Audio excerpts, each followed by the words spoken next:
नमस्कार, मैं मनीष कुमार और आप देख रहे हैं पब्लिक लाइव। अभी हमारे बीच देश दुनिया के जाने माने साहित्यकार ममता मल्होत्रा जी हैं और इनसे जानते हैं आज क्रिसमस डे, तुलसी पूजन, पूर्व प्रधानमंत्री अटल बिहारी वाजपेयी जी का जन्मदिन है। ऐसे में इस पर क्या कुछ कह रहे हैं, जरा सुने। मैडम, आज क्रिसमस डे है, ऐसे में बिहार और देशवासियों से क्या अपील करना चाहेंगे, क्या संदेश देना चाहेंगे? देखिए, सर्वप्रथम चूँकि मैं एक शिक्षक हूँ जी और ये शिक्षाविद हूँ और शिक्षा के पेशे से जुड़ी हुई हूँ, जी तो मैं पूरे राज्य को और पूरे देश को क्रिसमस की हार्दिक शुभकामनाएं, क्योंकि ये एक भाईचारे का त्यौहार है और ये उल्लास का त्यौहार है। तो मैं उन सबको आज के दिन जो है मेरी क्रिसमस बोलना चाहूँगी। मैडम, जन्मदिन है, ऐसे में क्या संदेश देना चाहेंगे आप? देखिए, मेरा अटल बिहारी वाजपेयी जी से, क्योंकि मैं लखनऊ की हूँ जी और उन्होंने जो है राजनीतिक जीवन लखनऊ से शुरुआत की है और मेरा परिवार भी शुरू में कहीं ना कहीं राजनीति से जुड़ा हुआ था, तो उनके साथ हम लोग का एक आंतरिक जुड़ाव था। तो आज के दिन वो उस जगह से इतने ऊंचे मुकाम को उन्होंने पाया और एक वो बहुत अच्छे इंसान थे, क्योंकि जो भी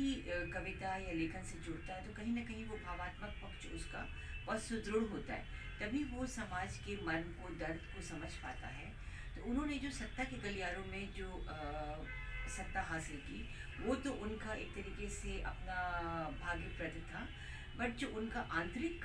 विकास था, जो उनका बौद्धिक विकास था और जो उनकी कविताओं में जो हम लोग को परिलक्षित होता है, तो हमें लगता है कि हम सब से ये प्रेरणा, हम सब उनके जीवन से प्रेरणा पाते हैं कि अगर आप एक अच्छे इंसान हैं तो आप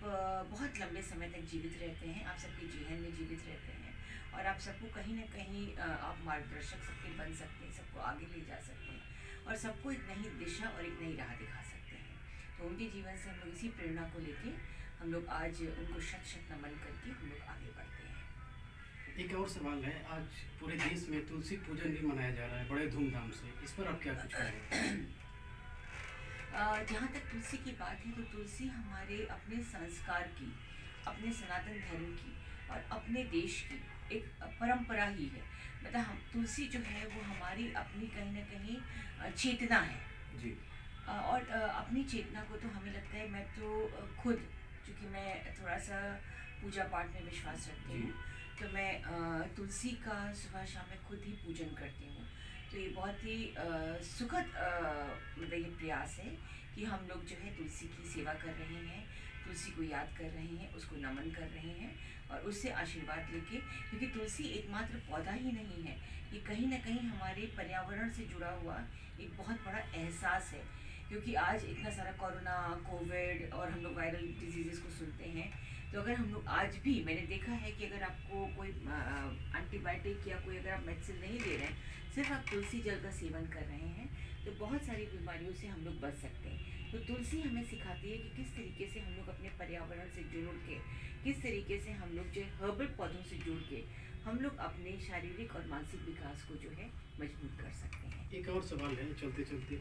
नव वर्ष आने वाला है, ऐसे में बिहार और देशवासियों से क्या अपील रहेगा कोरोना को देखते हुए? देखिए, कोविड आ रहा। एक और सवाल है, चलते चलते, नव वर्ष आने वाला है, ऐसे में बिहार और देशवासियों से क्या अपील रहेगा कोरोना को देखते हुए? देखिए, कोविड आ रहा है जी और आपको शायद बहुत ज़्यादा तो आंकड़ों के ऊपर मतलब मेरे को जानकारी नहीं है, जी बट जितनी भी जानकारी है मैं ये महसूस करती हूँ कि हमारे देश ने कोविड के जो टीकाकरण है उसमें बहुत अच्छा कार्य किया है जी और हम लोग के देश में, जहाँ तक मैं पढ़ती आई हूँ, जहाँ तक मेरा सीमित जो क्या कहते हैं अध्ययन और जो ज्ञान मेरे को बताता है कि हम लोग कहीं ना कहीं हर्ड इम्यूनिटी को प्राप्त कर चुके हैं। बट उसके बाद भी चूँकि एक बहुत बड़ी बीमारी जिसने अभी तक महामारी ने भी दस्तक दे रखी थी और फिर से वो कहीं ना कहीं उसकी कुछ ना कुछ चीखें सुनाई पड़ रही हैं,